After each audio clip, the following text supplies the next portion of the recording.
And which team is going to round out the Gold Sheet top 10 for the 2024 college football season? It is the LSU Tigers. I am Ralph Michaels walking you through the Gold Sheet top 25. Now, these are not where we're rating the teams, but these are where we have them rated in our power ratings for the summer numbers.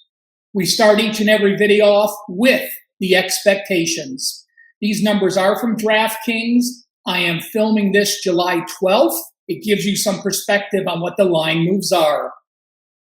National Championship, 16-1. SEC Championship, 10-1. To make the college football playoffs, plus 120. No is minus 150. Their season win total stands at 9. The over is minus $120. The under is plus 100. To go undefeated, they're plus 850 for yes, minus 1800 for no. And Newsmeyer in the Heisman is a 20-1 dog. As we go through a lot of information here on these videos, and they keep getting better because all of your comments. Please give us a thumbs up, smash that like button. Tell us if you agree with the assessment, if you disagree, what we should add, what you think we should take out.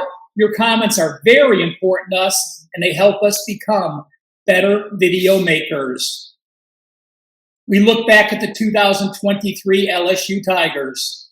They, of course, had a dynamic offense. That offense was rated number 1 in yards per game, number 1 in points per game, and, of course, a Heisman winner.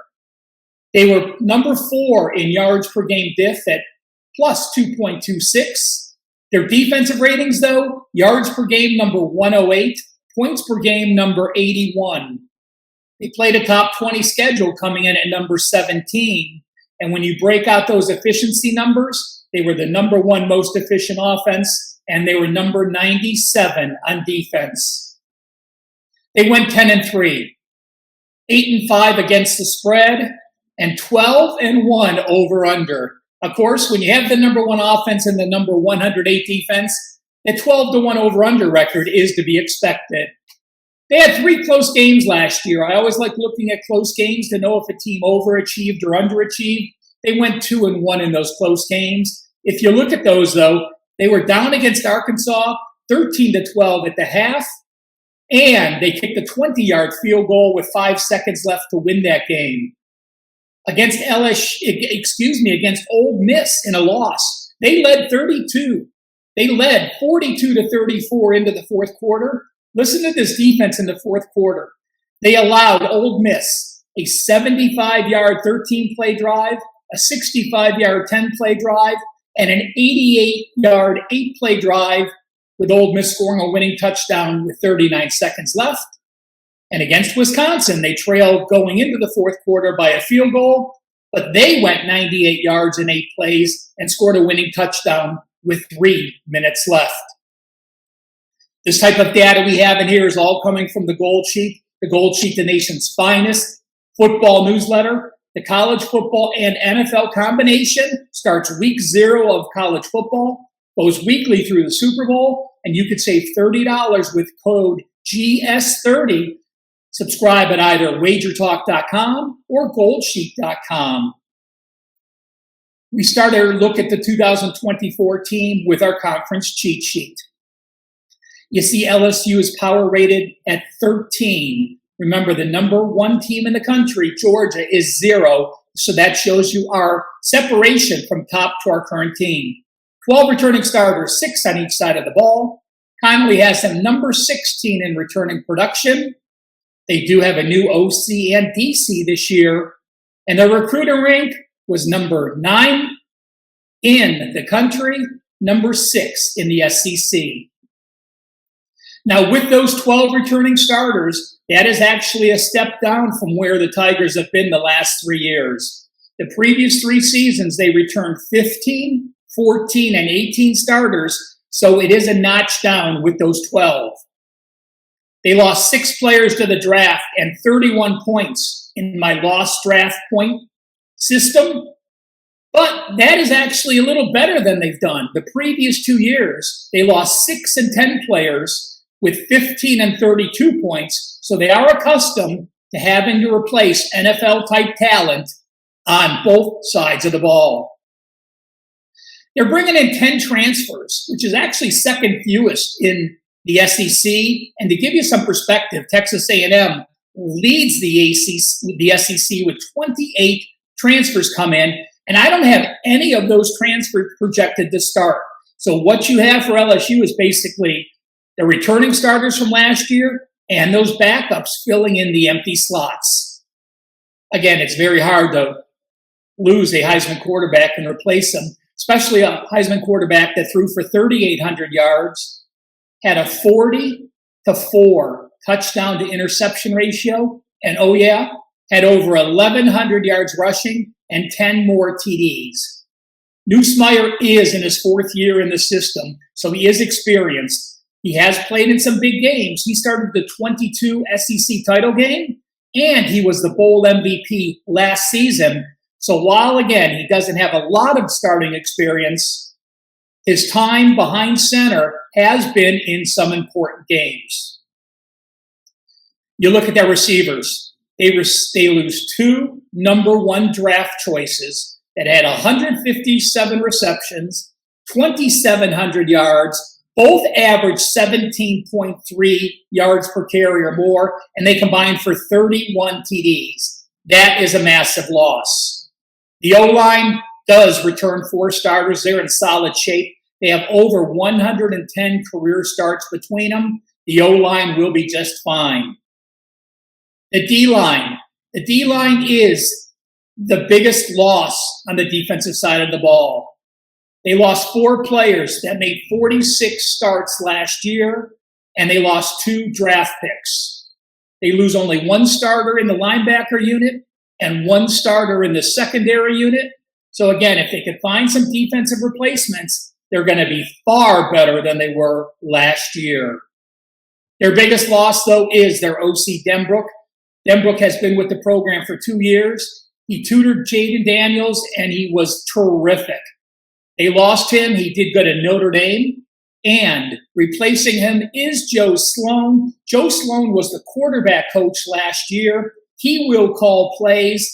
So while the systems may seem the same with a offensive coordinator promoted from within, remember, Nussmeier does not have the mobility that Daniels had. So that gave them such a different perspective on the offensive side of the ball. We'll see how they come out the first few games this year if they can make that work. Now, I shared those ugly defensive numbers with you. What did LSU do to improve the defensive coaching unit? Well, they went out and brought in Blake Baker from Missouri. He was there the last 2 years. They made Blake Baker the highest paid assistant for the 2024 season. So they believe in his schemes. They are all in with what he wants to do on the defense. And again, it takes a big improvement to get from a team that was in the bottom 10 in the country. We'll see how he works out. LSU's top unit is their O-line. LSU's top defensive unit is their linebacking core. We'll see how that pans out.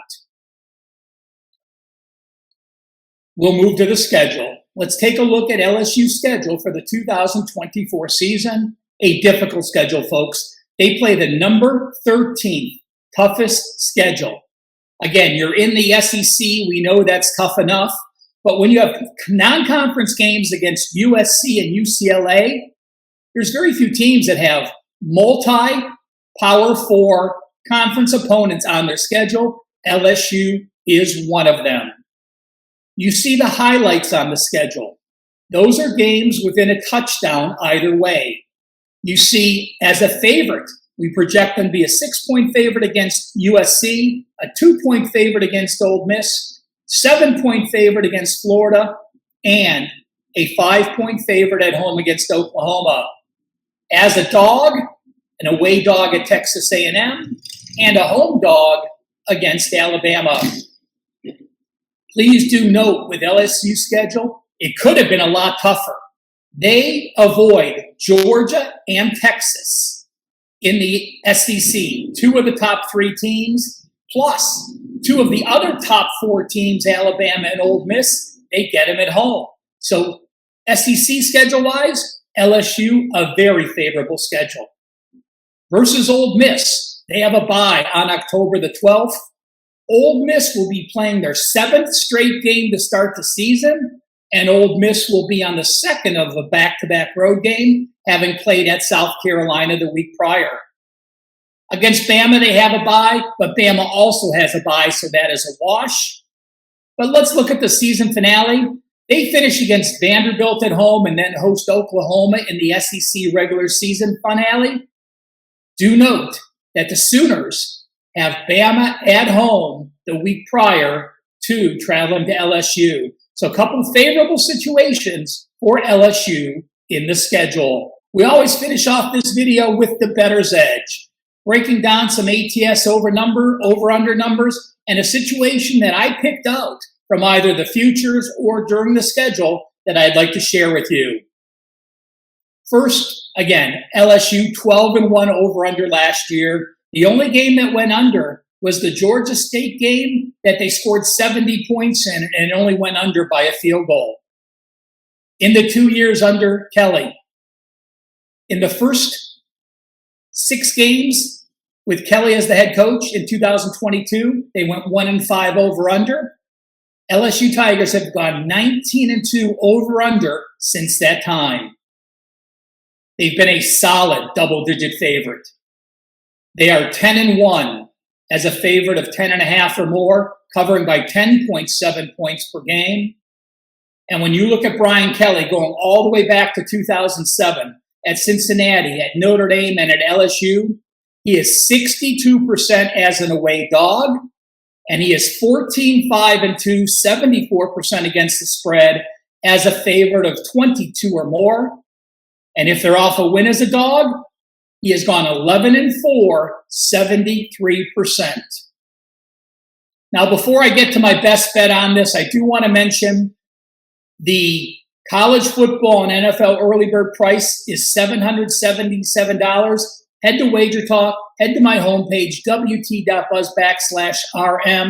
I already have college football plays loaded. I'll be loading more in the next few weeks. As soon as I load those plays, you'll get them and be able to grab the lines that I want you to use. And before I get to this play, I'm going to let you know, no, I am not high, and no, I am not drunk. But yes, I am going to give out a best bet under on USC and LSU in the opener. That total 62.5. Now, I'm well aware that the teams were 108 and 119 in yards per game defense last year. So why am I liking the under? Well, first, let's realize USC loses a Heisman quarterback from 2 years ago. LSU loses a Heisman quarterback from last year. Prior to last year, when there's totals of 56 or higher, Kelly is 24-34. That is 42% to the over, 58% to the under.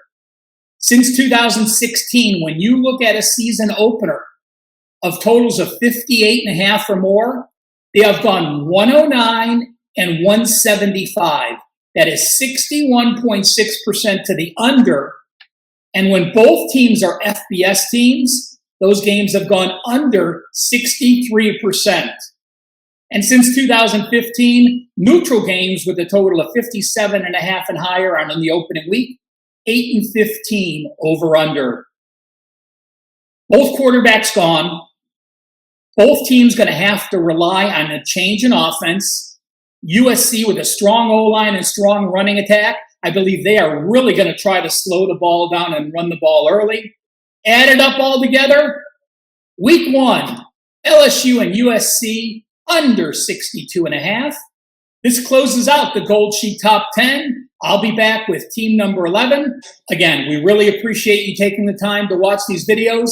Please smash that like button and make sure to check out the remaining college football top 25 videos courtesy of the Gold Sheet.